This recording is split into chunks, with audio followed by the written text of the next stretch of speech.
Hello everyone, welcome you to Kaira classes.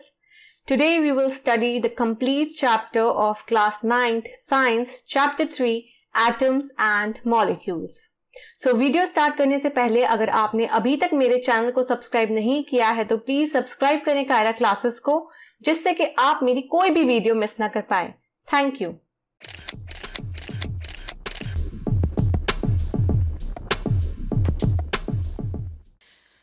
तो आज की वीडियो में हम सबसे पहला टॉपिक जो पढ़ेंगे वो है laws of chemical combination.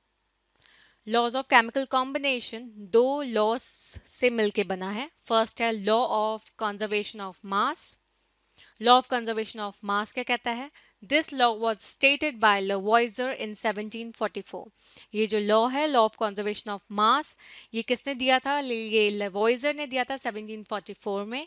It states that in all physical and chemical changes the total mass of reactants is equal to total mass of products. Lavoisier ने बताया था कि सारे के सारे फिजिकल और केमिकल चेंजेस में जो टोटल मास रिएक्टेंट्स का होता है या सबस्ट्रेट्स का होता है वो किसके बराबर होता है? प्रोडक्ट्स के टोटल मास के. इसका मतलब अगर कोई केमिकल रिएक्शन होता है तो उसमें जो रिएक्टेंट्स हैं जो पार्टिसिपेट करते हैं रिएक्शन में जिन्हें सबस्ट्रेट्स भी कहा जाता है तो जो उनका टोटल मास है वो किसके बराबर होता है? वो प्रोडक्ट्स के टोटल मास के बराबर होता है. और प्रोडक्ट्स क्या होते हैं? जो ये रिएक्टेंट्स फॉर्म करते हैं. Second, law of constant proportions. This law was first stated by Proust in 1797. इस लॉ को पहली बार किसने दिया था? प्राउस्ट ने दिया था 1797 में. According to the law a chemical compound is always found to be made up of the same elements combined together in the same proportions by weight. This law is also called law of definite proportions. तो इस law के according था कि जो chemical compound होता है वो ज़्यादातर या हमेशा सेम एलिमेंट से मिलके बना होता है. जो केमिकल कंपाउंड है वो सेम एलिमेंट से मिलके बना होता है और वो कंबाइन करते हैं एक दूसरे से सेम प्रोपोर्शंस में बाय देयर मास या by their weight. This law is also called law of definite proportions. इसी लॉ को हम लॉ ऑफ डेफिनाइट प्रोपोर्शंस भी कहते हैं. सो नेक्स्ट टॉपिक है हमारा Dalton's atomic theory. Postulates of Dalton atomic theory या कुछ इंपॉर्टेंट पॉइंट्स जो डाल्टन एटॉमिक थ्योरी के हैं वो है first, matter is made up of extremely small indivisible particles called atoms. Matter जो है वो बहुत छोटे छोटे इनडिविजिबल पार्टिकल्स. इनडिविजिबल मतलब जिन्हें और आप फर्दर डिवाइड नहीं कर सकते हो और जो फर्दर टूट नहीं सकते हैं. तो वो छोटे छोटे इनडिविजिबल पार्टिकल्स से मिलके बना होता है जिसे कहते हैं atoms. Atoms of the same substance are identical in all respects, that is, they possess same size, shape, mass, chemical properties, etc. अगर मैं same substance की बात करूं तो जो same substance है उसके जो atoms हैं वो identical होंगे, बिल्कुल exactly same होंगे. किस respect में? इसका मतलब ये है कि उनका जो size होगा वो बिल्कुल same होगा, shape same होगा, मास सेम होगा, केमिकल प्रॉपर्टीज बिल्कुल आइडेंटिकल होंगी, सेम होंगी. अगर मैं सेम सब्सटेंस के एटम्स की बात करूं तो atoms of different substances are different in all respects, that is they possess different size, shape, mass etcetera. अगर मैं अलग अलग सब्सटेंसेस की बात करूं, उनके एटम्स की बात करूं तो उनके जो एटम्स हैं वो अलग अलग मतलब डिफरेंट होंगे, अलग होंगे एक दूसरे से बिल्कुल. मतलब जितनी भी जो प्रॉपर्टीज हैं मैंने जैसे आपको बताया था अभी, केमिकल प्रॉपर्टीज की बात करूं या मास की बात करूं, शेप की बात करूं, साइज की बात करूं तो ये अलग अलग साइज, अलग अलग शेप, अलग अलग मास, अलग अलग केमिकल प्रॉपर्टीज एग्जिबिट करेंगे.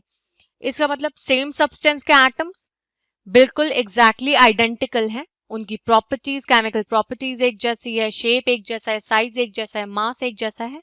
लेकिन मैं दूसरे सब्सटेंसेस की बात करूं, अलग अलग सब्सटेंसेस की बात करूं, उनके एटम्स के बारे में बात करूं तो वो क्या होते हैं? वो डिफरेंट होते हैं. उनका साइज डिफरेंट होता है, उनका शेप डिफरेंट होता है, उनका मास डिफरेंट होता है, उनकी केमिकल प्रॉपर्टीज डिफरेंट होती है. Next point, atom is the smallest particle that takes part in a chemical reaction. Atom जो है वो सबसे छोटा पार्टिकल होता है जो कि केमिकल रिएक्शन में भाग लेता है या पार्टिसिपेट करता है. Next point, Atoms of different elements may combine with each other in a fixed simple whole number ratio to form compound atoms. जो atoms होते हैं अलग अलग elements के, वो combine करते हैं एक दूसरे के साथ एक फिक्स्ड सिंपल होल नंबर में, मैं कह सकती हूँ होल नंबर रेशियो में, जो कि फिक्स होता है, सिंपल होता है, वो होल नंबर रेशियो में एक दूसरे के साथ कंबाइन करते हैं जो एटम्स हैं अलग अलग एलिमेंट्स के, जिससे वो क्या बना सके, वो कंपाउंड के एटम्स बना सके. Next point, atoms can neither be created nor destroyed, that is atoms are indestructible. Atoms को ना ही आप बना सकते हो ना ही आप उसको तोड़ सकते हो. इसका मतलब यह है कि atoms are indestructible. Atoms को तोड़ा नहीं जा सकता. Next topic, atoms and molecules. तो start करते हैं atom से. An atom is the smallest particle of an element which can take part in a chemical reaction. It may or may not exist freely.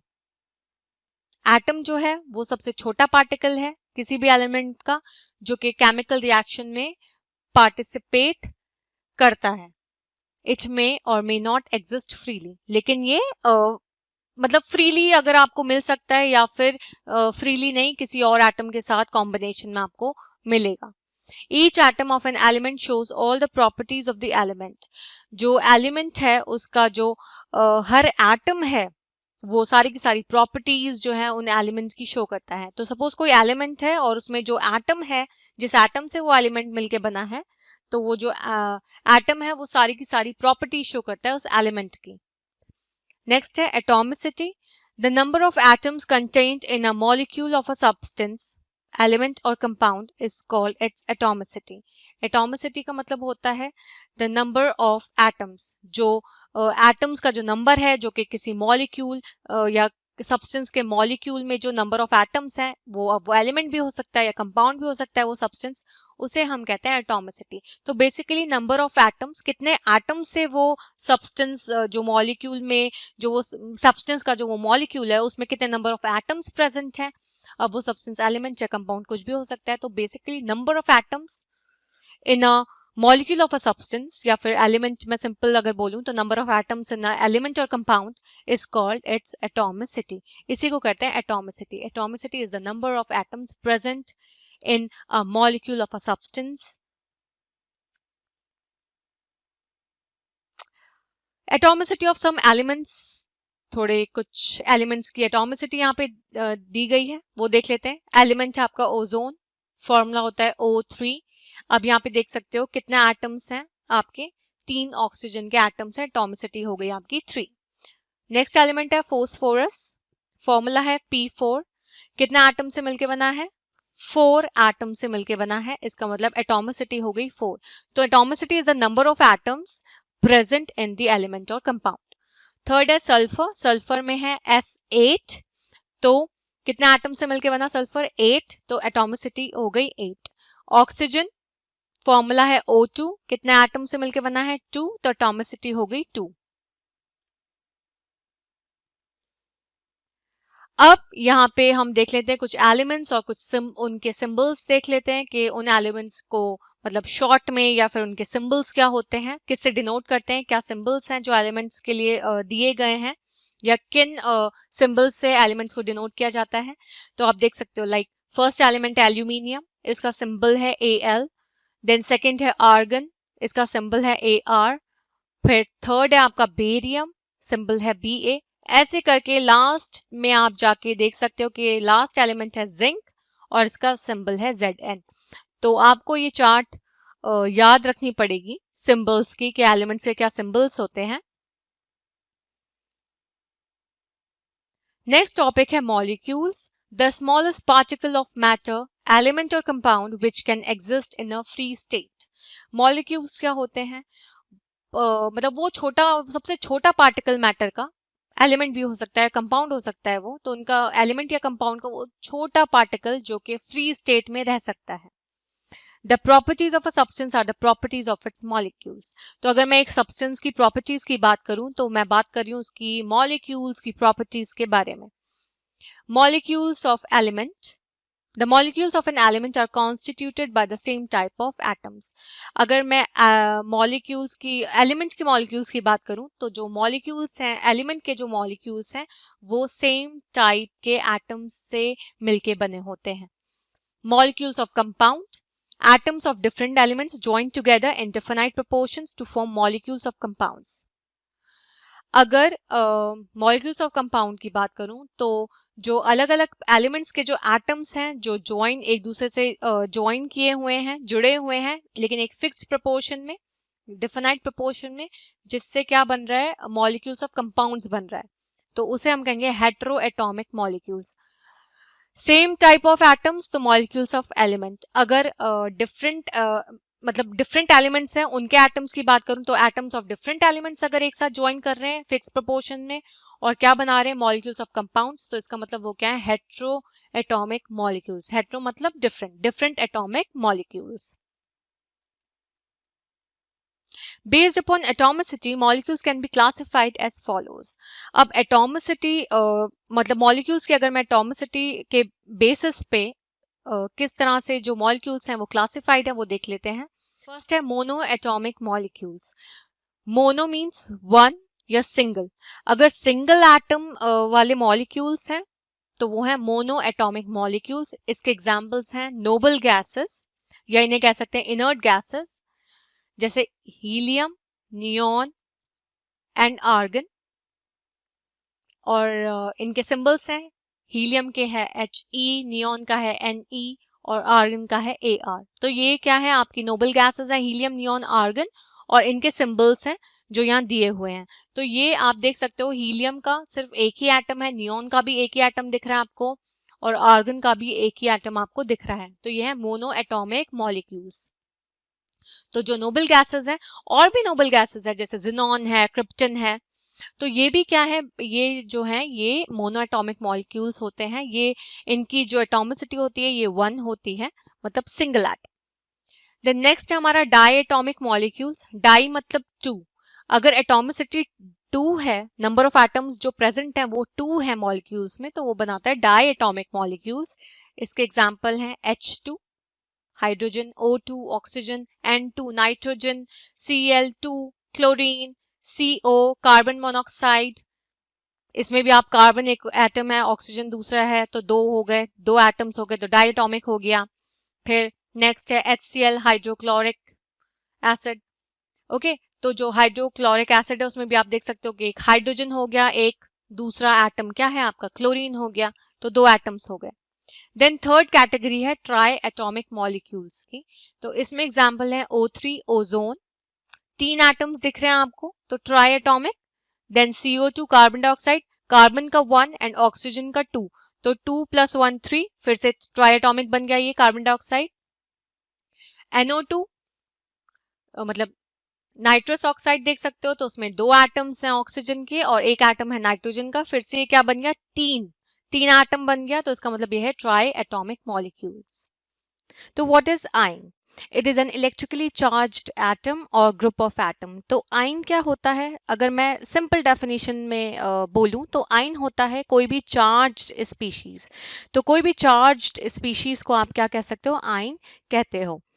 तो ion एक electrically charged atom या फिर बहुत सारे एटम्स हैं वो चार्ज्ड हैं, इलेक्ट्रिकली चार्ज्ड हैं तो उन्हें मैं क्या कहूंगी? आयन्स.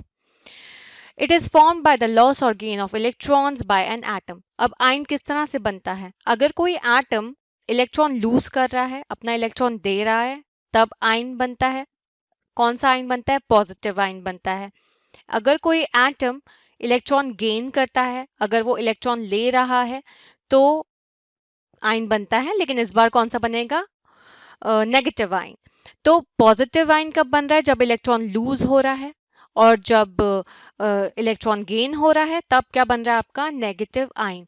अब पॉजिटिव और नेगेटिव आयन जो है इसके बेसिस पे आयन्स जो हैं वो 2 टाइप्स के हैं. Cation. Cation it is positively charged ion. जैसे कि मैंने आपको बताया था अगर एटम इलेक्ट्रॉन लूज कर रहा है तो क्या बन रहा है? पॉजिटिवली चार्ज्ड आयन बन रहा है जिसे मैं क्या कह रही हूँ? Cation. And is form by the loss of electron from an atom जो मैंने अभी आपको बताया. इसके एग्जाम्पल हैं H+, Na+, calcium Ca2+, aluminium Al3+, ammonia NH4+, तो हाइड्रोजन H+, सोडियम Na+, ऐसे आप इसके एग्जांपल्स देख सकते हो। आप इसमें देख सकते हो कि हाइड्रोजन के ऊपर भी प्लस साइन है, सोडियम के ऊपर भी आपको प्लस साइन दिख रहा है, कैल्शियम के ऊपर 2+ है, एल्यूमिनियम के ऊपर 3+ है, NH4 के ऊपर +1 है। इसका मतलब जब प्लस आपको दिख रहे हैं तो ये हैं आपके cations, positively charged ions. Second इसकी जो टाइप है वो है A9. It is negatively charged ion and is form by the gain of electrons by an atom. A9 क्या होता है? एनाइन होता है नेगेटिवली चार्ज्ड आयन। इसका मतलब वो इलेक्ट्रॉन ले रहा है। अगर वो इलेक्ट्रॉन ले रहा है दैट मीन्स कि क्या, कि वो नेगेटिवली चार्ज्ड आयन है और उसी का नाम है एनाइन। और वो कैसे बन रहा है? जैसे मैंने आपको भी बताया था, by the gain of electron by an atom. अगर वो गेन कर रहा है इलेक्ट्रॉन को तो वो क्या बना रहा है? नेगेटिवली चार्ज आयन, जिसको कहते हैं एनाइन। इसके एग्जाम्पल हैं क्लोरीन Cl-, ऑक्सीजन में आप 2- देख सकते हो, fluorine F-, carbonate 2-, CO3 2-, PO4 3-। तो ये जो माइनस वाले साइंस हैं तो ये क्या है आपके? ये आपके जो नेगेटिव साइंस जो ऊपर आपको दिखा रहे हैं नेगेटिव साइन, ये है आपके एनाइन। तो अगर प्लस आपको दिख रहा है कहीं तो वो है कैटाइन, अगर नेगेटिव आपको दिख रहा है तो वो है एनाइन। नेक्स्ट है हमारा टॉपिक वैलेंसी। तो valency is the number of electrons which an atom can lose, gain और share to form a bond. It is the combining capacity of an atom of the element. तो valency किसे कहते हैं?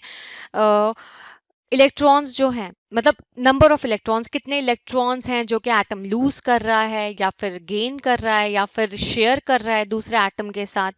अगर वो electron lose कर रहा है तो मैंने आपको बताया था उसे कैटाइन कहूंगी, अगर वो इलेक्ट्रॉन गेन कर रहा है तो वो एनाइन बन जाएगा, अगर वो शेयर कर रहा है।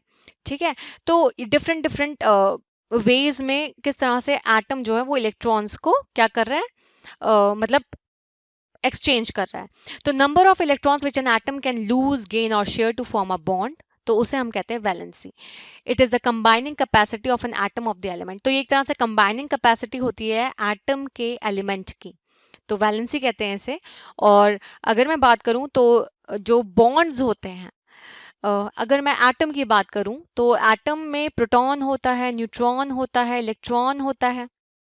तो प्रोटॉन जो है और जो न्यूट्रॉन है वो न्यूक्लियस में मिलता है। तो एटम का जो सेंट्रल पोर्शन है जिसे मैं न्यूक्लियस कहती हूँ, तो उसमें क्या प्रेजेंट होता है? उसमें प्रेजेंट होता है प्रोटॉन एंड न्यूट्रॉन। और उस न्यूक्लियस के बाहर जो जो रिवॉल्व करते रहते हैं, घूमते रहते हैं ऑर्बिट्स में, उसको मैं कहती हूँ इलेक्ट्रॉन्स। तो इलेक्ट्रॉन्स क्या है? न्यूक्लियस के बाहर हैं, जो कॉन्टिन्यूसली रिवॉल्व करते रहते हैं अराउंड द न्यूक्लियस। और न्यूक्लियस के अंदर क्या है आपके? Protons and neutrons. Now atomic number. Atomic number किसे कहते हैं? It is the number of protons found in the nucleus of every atom of the element. तो एटॉमिक नंबर की अगर मैं बात करूं तो एटॉमिक नंबर सिंपल वे में अगर बोला जाए तो कितने प्रोटॉन्स प्रेजेंट हैं न्यूक्लियस के अंदर, उसे कहते हैं हम एटॉमिक नंबर। तो एटॉमिक सपोज किसी एटम में प्रोटॉन्स के नंबर 6 हैं, इसका मतलब उसका एटॉमिक नंबर क्या हो गया? 6। किसी एटम में प्रोटॉन का नंबर 3 है तो एटॉमिक नंबर क्या हो गया? 3। तो it is the number of protons found in the nucleus of every atom of the element. तो ये क्या है? कितने नंबर ऑफ प्रोटॉन्स प्रेजेंट हैं किसी न्यूक्लियस में, उसे हम कहते हैं atomic number. Chemical formula: a set of chemical symbols showing the elements present in the compound and their relative proportions. Chemical formula क्या होता है? Chemical formula होता है एक सेट होता है chemical symbols का, जो कि ये शो करता है कि कौन कौन से elements जो हैं वो present हैं compound में और कितने proportions, मतलब क्या relative proportions, किस मतलब कह सकते हैं कि क्या उनका relative proportions है। तो अगर ऐसा सेट आपको देखने को मिल रहा है कि केमिकल सिंबल्स का, जो कि ये बता रहे हैं कि कौन कौन से एलिमेंट्स प्रेजेंट है कंपाउंड में और उनके क्या रिलेटिव प्रोपोर्शंस हैं, तो उसे मैं क्या कहती हूँ? Chemical formula. अब हम देख लेते हैं टेबल, मतलब वैलेंसी किसकी, कौन से एलिमेंट की क्या वैलेंसी है। अब हम बात करते हैं वैलेंसी की। तो फर्स्ट कॉलम वैलेंसी का है, सेकंड है नेम ऑफ फाइन और उसका सिंबल, थर्ड कॉलम है नॉन मेटालिक एलिमेंट, उसका सिंबल, देन लास्ट है पॉलीएटॉमिक आयंस और उसका सिंबल। तो वैलेंसी अगर 1 है तो उसमें कौन कौन से आयंस आते हैं? Sodium, potassium, silver, copper. इनके सिंबल्स आप देख सकते हो Na+, K+, Ag+, U+। तो ये सब क्या है? ये वैलेंसी 1 के वैलेंसी 1 वाले आयंस हैं। नॉन मेटालिक एलिमेंट में देख सकते हो hydrogen, hydride, chloride, bromide, iodide. इनके सिंबल्स ये दे रखे हैं। तो ये जो है ये है आपके वैलेंसी 1 वाले non metallic elements. Then polyatomic ions पे आइए। Ammonium, hydroxide, nitrate, hydrogen, carbonate. इनके सिंबल्स हैं NH4+, OH-, NO3-, HCO3-। तो ये क्या है? ये भी क्या है? इनकी वैलेंसी 1 है। जहां पॉजिटिव साइन लगा हुआ है ऊपर वो है कैटाइन, जहां नेगेटिव साइन लगा हुआ है वो है क्या है? आपके एनाइन। ऐसे ही अब वैलेंसी 2 जिन आइंस की है या एलिमेंट की है वो है magnesium, calcium, zinc, iron, copper. इन आयंस की क्या है? वैलेंसी 2 है। इसका मतलब आपको इनके ऊपर, इनके सिंबल के ऊपर क्या दिखेगा? 2+। प्लस आपको साइन दिख रहा है, इसका मतलब कैटाइन है। नॉन मेटालिक एलिमेंट में आइए, आपको ऑक्साइड, सल्फाइड मिल रहा है O2-, S2-, तो नेगेटिव साइन है, लेकिन वैलेंसी क्या है? 2 ही है, लेकिन विद द नेगेटिव साइन। तो इसका मतलब ये है एनाइंस। पॉलीएटॉमिक आइंस पे आइए, कार्बोनेट, सल्फाइड, सल्फेट। तो इनमें भी आप देख सकते हो इनके सिंबल्स में 2-, 2-, 2-। इसका मतलब वैलेंसी तो 2 है ही, but with the negative sign. तो इसका मतलब ये क्या है? एनाइंस। देन लास्ट है आपका वैलेंसी 3 वाले। तो वैलेंसी 3 में कौन कौन से आयंस हैं? Aluminium, iron, Al3+, Fe3+। तो ये इनके सिंबल्स हैं। यहाँ पे आप देख सकते हो ये क्या है? कैटाइंस। नॉन मेटालिक एलिमेंट में नाइट्राइड है N3-। इसका मतलब ये क्या है? माइनस साइन आ गया, एनाइन। पॉलीएटॉमिक आइंस में आप देख सकते हो फॉस्फेट, PO4 3-। इसका सिंबल है 3- है, मतलब वैलेंसी तो 3 है ही, but with the negative sign. इसका मतलब ये क्या है? एनाइन। तो इस तरह से इस टेबल में मैंने आपको दिखा रखा है कि वैलेंसी 1 वाले कौन से आपके आइंस हैं, नॉन मेटालिक एलिमेंट्स हैं और पॉलीएटॉमिक आइंस हैं। वैलेंसी 2 में मैंने आपको दिखा रखा है कौन कौन से name of ions, non metallic elements, polyatomic ions. ऐसे ही वैलेंसी 3 में कौन कौन से हैं। अब हम बात करते हैं किस तरह से केमिकल फॉर्मूला लिखा जाता है। तो केमिकल फॉर्मूला लिखने के लिए हमें कुछ रूल्स फॉलो करने पड़ते हैं। तो वो रूल्स कौन कौन से होते हैं पहले ये देख लेते हैं। तो टोटल 5 रूल्स हैं।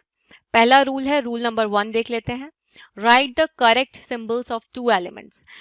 जैसे कि आपको किसी का केमिकल फॉर्मूला लिखना है तो उसके लिए आपको क्या करना पड़ेगा? उन एलिमेंट्स का करेक्ट सिंबल पता होना चाहिए। जैसे कि एग्जांपल में एल्यूमिनियम और ऑक्सीजन ले लो, तो एल्यूमिनियम का सिंबल आपको पता होना चाहिए, Al होता है। ऑक्सीजन का क्या होता है? O होता है। फिर above each symbol right the correct valence. अब ये जो आपके जो सिंबल्स हैं उसके ऊपर आपको क्या लिखना पड़ेगा? इनके वैलेंस बिल्कुल सही लिखना पड़ेगा। जैसे कि मैंने आपको पिछली टेबल में बता रखा था कि एल्यूमिनियम की क्या थी? वैलेंसी 3+ और ऑक्सीजन की क्या थी? वैलेंसी 2-। तो मैंने एल्यूमिनियम के ऊपर 3+ दिखाया है आपको और ऑक्सीजन के ऊपर 2- दिखाया। तो ये क्या है? इसकी करेक्ट वैलेंस। ओके। देन जो रूल 1 का लास्ट है वो ये है, criss cross the valence and drop the algebraic sign. अब आप क्या करोगे? ये Al3+ और O2- इनको क्रिस क्रॉस करोगे, इनके वैलेंस को। इसका मतलब जो इनके साइंस हैं, जो इनकी वैलेंसी है, उन्हें आप क्या करोगे? क्रिस क्रॉस करोगे और उनके एल्जेब्रिक साइन को क्या करोगे? ड्रॉप करोगे। तो वो क्या हो जाएंगे? वो नीचे आ जाएंगे। जैसे कि Al3+ और O2- था, तो जो 3 है वो ऑक्सीजन के पास चला जाएगा और जो 2 है वो एल्यूमिनियम के पास आ जाएगा। तो जैसे कि मैंने आपको लास्ट में लिख के दिखाया है, इट इज Al2O3। जो एल्यूमिनियम का 3+ था, ओके, वो चला गया ऑक्सीजन के पास और ऑक्सीजन का जो 2- था वो चला गया एल्यूमिनियम के पास। लेकिन यहाँ पे मुझे साइन नहीं लिखना है। जो एल्जेब्रिक साइन है, पॉजिटिव और नेगेटिव साइन, उसे ड्रॉप करना है, उसे लिखना नहीं है। सिर्फ मुझे नंबर्स को लिखना है, जो कि मैंने यहाँ पे आपको दिखाया था कि Al2O3। ओके, रूल नंबर 2 देख लेते हैं। When the subscript is number 1, subscript is not written.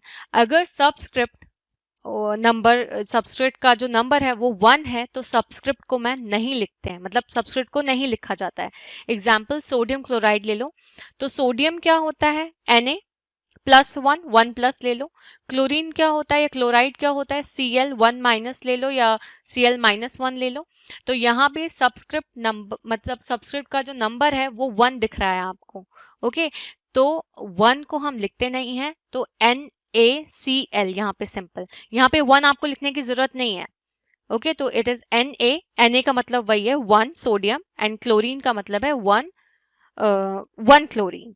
तो यहाँ पे आपको 1 अगर सबस्क्रिप्ट है तो लिखने की जरूरत नहीं होती है। तो this is your rule number 2।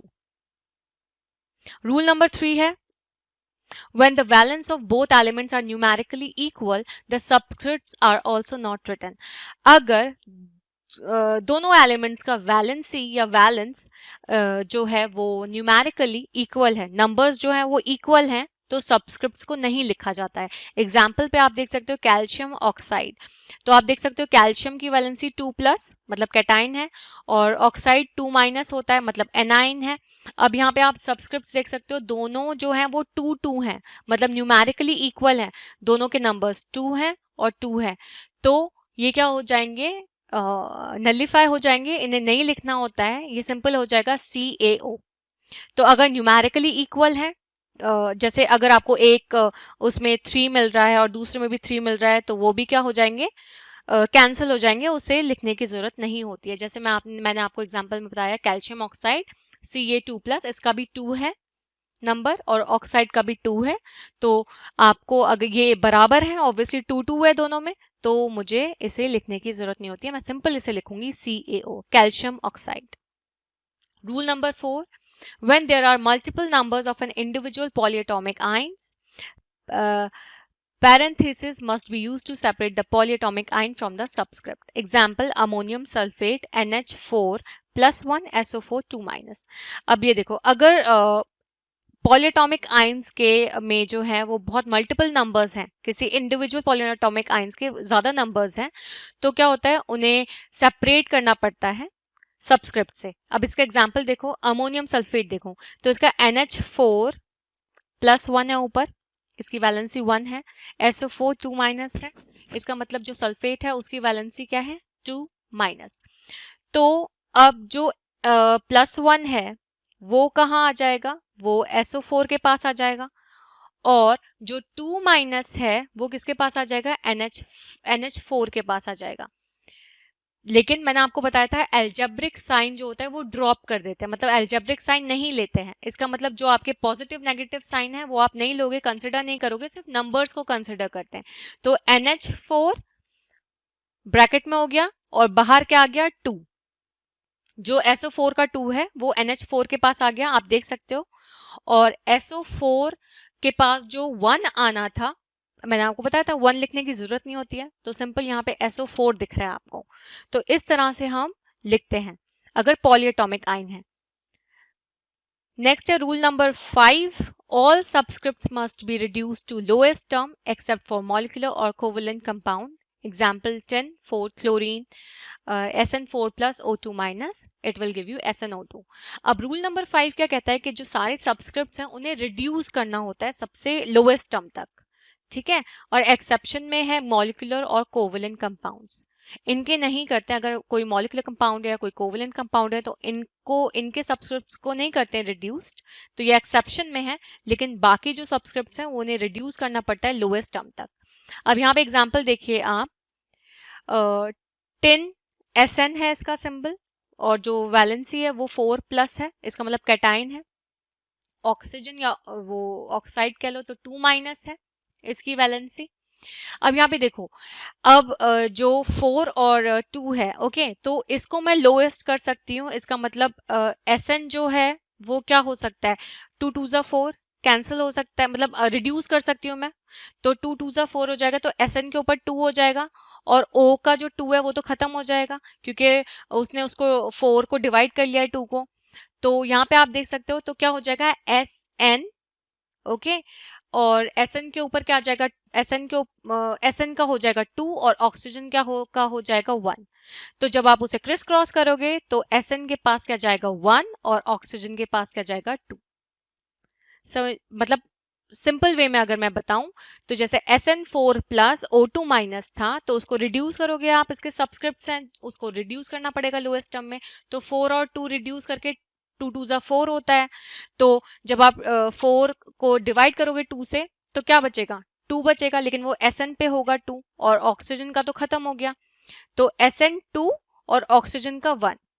ठीक है, और जब आप इसे क्रिस क्रॉस करोगे तो क्या हो जाएगा, Sn के पास क्या आ जाएगा 1 और ऑक्सीजन के पास क्या आ जाएगा 2, तो SnO2। अब यहाँ पे नीचे दे रखा है मैंने आपको formula of hydrogen chloride HCl। तो हाइड्रोजन की वैलेंसी 1 होती है, क्लोरीन की भी वैलेंसी 1 होती है, ठीक है, और 1 लिखना जरूरी नहीं होता, मैंने आपको बताया था, तो it's simple HCl। Formula of hydrogen sulphide देख लो, तो यहाँ पे देखो हाइड्रोजन की वैलेंसी 1 है और सल्फाइड की वैलेंसी 2 है, तो ये जब क्रिस क्रॉस करोगे इनके बीच में तो हाइड्रोजन के पास 2 पहुंच जाएगा और सल्फर या सल्फाइड के पास 1 पहुंच जाएगा, तो ये हो जाएगा H2S। हम हमेशा नंबर्स को कंसिडर करते हैं, हम साइंस को, एल्जेब्रिक साइन को कंसिडर नहीं करते हैं, उनको ड्रॉप कर देते हैं, हम सिर्फ नंबर्स को लेते हैं। यहाँ पे प्लस माइनस नहीं लिया जाता है, सिर्फ नंबर्स लिया जाता है और फिर उसे क्रिस क्रॉस करके हम क्या बनाते हैं, simple chemical formula. So mole concept, the mole जिसे हम ब्रैकेट में MOL से भी लिख सकते हैं, is the amount of a substance that contains as many elementary entities as there are atoms in exactly 12 grams of carbon 12। तो मोल किसे कहते हैं, मोल कहते हैं सब्सटेंस का वो अमाउंट जिसमें उतने ज्यादा प्रोटॉन, इलेक्ट्रॉन, न्यूट्रॉन हो जितने कार्बन 12 के 12 ग्राम में नंबर ऑफ एटम्स होते हैं, उसे हम कहते हैं आपको मोल। The Avogadro constant is named after the early 19th century Italian scientist Amedeo Avogadro। तो जो एवोगैड्रो कांस्टेंट है वो किसके नाम पे पड़ा था, वो एक इटालियन साइंटिस्ट था जिसका नाम था एमिडियो एवोगैड्रो, उसके नाम पे एवोगैड्रो कांस्टेंट नाम रखा गया। 1 mole is equal to 6.022 into 10 raised to the power 23 particles। तो अगर मैं सब्सटेंस का 1 मोल बोलती हूँ तो इसका मतलब है उस 1 मोल ऑफ सब्सटेंस में कितने पार्टिकल्स होंगे, नंबर ऑफ पार्टिकल्स होंगे 6.022 into 10 raised to the power 23। अब ये जो पार्टिकल्स का नंबर है 6.022 into 10 raised to the power 23, यही है आपका एवोगैड्रो कांस्टेंट, और ये कांस्टेंट है इसका मतलब ये चेंज नहीं करता, ये होता है फिक्स। नेक्स्ट टॉपिक है हमारा molecular mass. The number of times a molecular of a compound is heavier than the 1/12 of the mass of carbon 12 atom is known as its molecular mass. तो molecular मास होता है किसी भी compound का जो molecule है वो कितना नंबर ऑफ टाइम्स, कितना ज्यादा गुना हैवियर है, मतलब हैवी है कार्बन 12 के 1/12 मास से। तो अगर मैं एक कार्बन एटम के 12 हिस्से कर दूं, फिर उसमें से एक हिस्सा अगर निकालूं तो वो 1/12 होगा। वो जो कार्बन 12 का जो मास अगर मैं बात करूं तो वो 1/12 हो जाएगा उस कार्बन एटम के मास से। अगर मैं उस एक हिस्से को 12 हिस्सों में से निकाल दूं तो 1/12 हो जाएगा। तो मॉलिक्यूलर मास इसी को कहते हैं कि कितना गुना जो है वो मॉलिक्यूल, कंपाउंड का कोई मॉलिक्यूल है वो कितना गुना हैवियर है, भारी है 1/12 मास ऑफ कार्बन 12 एटम से, उसी को कहते हैं हम molecular mass. The molecular mass is equal to the sum of the atomic masses of all atoms present in one molecule of the substance। तो molecular mass क्या होता है, अगर मैं सिंपल से बोलूं तो molecular mass किसके बराबर होता है, अगर मैं ऐड करूं एटॉमिक मासेस, जितने भी एटम्स प्रेजेंट हैं मॉलिक्यूल में, एक मॉलिक्यूल में जितने भी नंबर ऑफ एटम्स प्रेजेंट हैं, अगर मैं उनको ऐड करूं, उनका सम करूं, तो उसके बराबर होता है मॉलिक्यूलर मास। एग्जाम्पल के तौर पे यहाँ पे आपको H2 दिया गया है, तो H2 contains 2 atoms of hydrogen. Hydrogen के 2 एटम्स आपको दिख रहे हैं इसमें, H2 है तो 2 एटम्स है हाइड्रोजन के, तो इसका मॉलिक्यूलर मास क्या हो जाएगा 2 into 1, दैट विल बी 2। तो बेसिकली क्या होता है, ये sum of the atomic masses of all atoms, जितने भी एटम्स उसमें प्रेजेंट हैं उसका सम अगर आप करोगे तो वो क्या देता है आपको, मॉलिक्यूलर मास देता है। Atomic mass unit, an atomic mass unit और AMU, शॉर्ट फॉर्म है AMU, is 1/12 of the mass of an unbound atom of carbon 12। तो एटॉमिक मास यूनिट क्या होता है, वो 1/12 मास होता है किसका, अनबाउंड कार्बन 12 के अनबाउंड एटम का। It is a unit of mass used to express atomic masses and molecular masses. ये क्या है, ये यूनिट ऑफ मास है जो कि यूज करते हैं हम अगर हमें एटॉमिक मासेस को एक्सप्रेस करना है या मॉलिक्यूलर मासेस को एक्सप्रेस करना है, तो हम क्या यूज करते हैं, AMU, atomic mass unit, also known as unified atomic mass unit, simple U। Next है हमारा ग्राम मॉलिक्यूलर मास, किसे कहते हैं, gram molecular mass is the mass in grams of 1 mole of a molecular substance. जैसे कि नाम में ही आपका ग्राम आ रहा है, तो ग्राम मॉलिक्यूलर मास क्या होता है, मास लेकिन वो ग्राम्स में हो, कि एक मतलब कोई भी मॉलिक्यूलर सब्सटेंस है उसके 1 मोल का आप ग्राम्स में अगर मास ले रहे हो तो वो होता है gram molecular mass. Example, the molecular mass of N2 is 28। अब मॉलिक्यूलर मास या ग्राम मॉलिक्यूलर मास एक ही बात है, अगर आप ग्राम में ले रहे हो सिंपल तो वो ग्राम मॉलिक्यूलर मास हो जाता है। तो मॉलिक्यूलर मास N2 का क्या होता है, 28 होता है, तो ग्राम मॉलिक्यूलर मास भी क्या हो जाएगा, 28 ग्राम्स। अब रिलेशनशिप देख लेते हैं, relationship between mole, Avogadro number and mass. तो ये जो रिलेशनशिप है मोल, एवोगैड्रो नंबर और मास के बीच में, ये यूज होता है कहाँ पे, जब हम क्वेश्चन सॉल्व करते हैं, न्यूमेरिकल सॉल्व करते हैं, तब हमें ये रिलेशनशिप समझना होता है। जैसे कि इसमें है first 1 mole of molecule. 1 mole of molecule का मतलब होता है 6.022 इंटू 10⁻23 नंबर ऑफ मॉलिक्यूल्स। 1 मोल अगर मैं बात करूं किसी भी मॉलिक्यूल का, इसका मतलब इसमें कितने प्रेजेंट है, 6.022 इंटू 10⁻23 नंबर ऑफ मॉलिक्यूल्स। और अगर मैं दूसरी साइड देखूं तो 1 मोल ऑफ मॉलिक्यूल और किससे रिलेटेड है, मॉलिक्यूलर मास इन ग्राम। ऐसे ही नीचे 1 mole of carbon atom 6.022 into 10⁻23 atoms of carbon के बराबर है, और दूसरा 12 ग्राम ऑफ कार्बन के बराबर है। नेक्स्ट है हमारे कुछ formulas. Basic formula of mole concept, mole concept के बेसिक फॉर्मूलाज हैं जिन्हें यूज करके हम न्यूमेरिकल सॉल्व करते हैं। तो number of moles is equal to number of particles upon Avogadro number. तो नंबर ऑफ मोल्स किसके बराबर होता है, कितने नंबर ऑफ पार्टिकल्स गिवन है, अपॉन एवोगैड्रो नंबर जो है वो। नेक्स्ट है number of moles is equal to given mass upon molar mass. दूसरा फॉर्मूला है नंबर ऑफ मोल्स का ही, कि गिवन मास, सपोज आपको कोई मास गिवन है वो लिख दिया आपने, और उसे किससे डिवाइड करो, उसके मॉलिक्यूलर मास से और उसके मोलर मास से, जो कि मैंने अभी आपको पहले दिखाया था पिछली स्लाइड में किस तरह से आप मॉलिक्यूलर मास निकाल सकते हो। नेक्स्ट है number of atoms. Number of atoms क्या कैसे निकाल सकते हो, is equal to given mass upon molar mass into Avogadro number.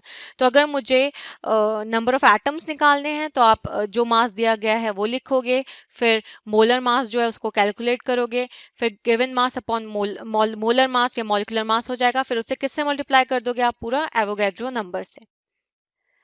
Next है number of molecules. Number of molecules का क्या है, is equal to given mass upon molar mass into Avogadro number. जैसे कि नंबर ऑफ एटम्स निकाला था हमने, वैसे ही नंबर ऑफ मॉलिक्यूल्स यहाँ पे निकलेंगे। बस यहाँ पे क्या है, गिवन मास अपॉन मोलर मास, और साथ में आपको क्या मल्टीप्लाई करना पड़ेगा, एवोगैड्रो नंबर। अब एक एग्जाम्पल देख लेते हैं न्यूमेरिकल का। क्वेश्चन है calculate the number of moles for the following. तो हमें क्या निकालना है, नंबर ऑफ मोल्स निकालना है। फर्स्ट पार्ट में दिया है 52 ग्राम ऑफ हीलियम, ब्रैकेट में फाइंडिंग मोल फ्रॉम मास।